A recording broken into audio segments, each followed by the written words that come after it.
J'ai vu cette phrase d'Albert Memmi. Albert Memmi, cet écrivain franco-tunisien dans la statue de sel. Et il dit ceci. La prise de conscience d'une situation réelle est le premier pas vers la libération. Fin de citation.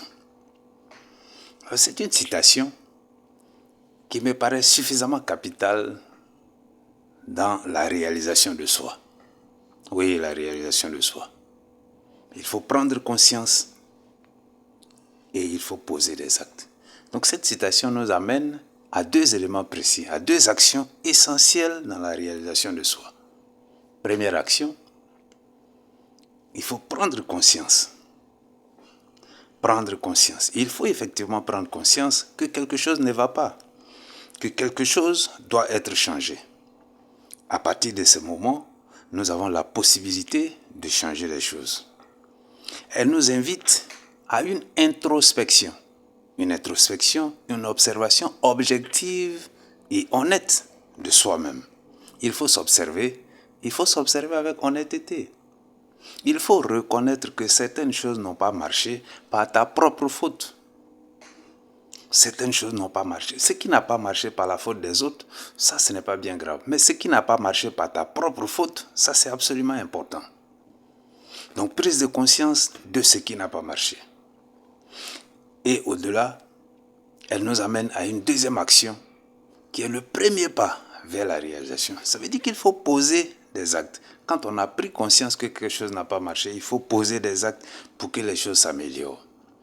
Il faut faire un pas vers la réalisation.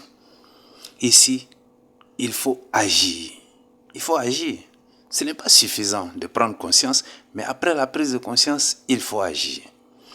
Tu ne peux pas vouloir changer les choses en ayant le même état d'esprit. Tu ne peux pas vouloir changer les choses en continuant de procrastiner, c'est-à-dire en continuant de reporter tous les jours ce qu'il y a d'important à faire. Tu ne peux pas vouloir changer les choses en continuant de dormir beaucoup plus que les autres. Tu ne peux pas vouloir changer les choses en continuant de travailler sans plan. Et même si tu as un plan, tu ne peux pas vouloir changer les choses en continuant de travailler sans rigueur et sans objectivité. Donc après la prise de conscience, il faut un plan et il faut être rigoureux avec soi-même, il faut être discipliné, il faut respecter le plan qu'on s'est donné. C'est seulement à ce prix que les choses peuvent aller dans le sens que nous voulons. C'est à ce prix que nous pourrons aller vers la libération.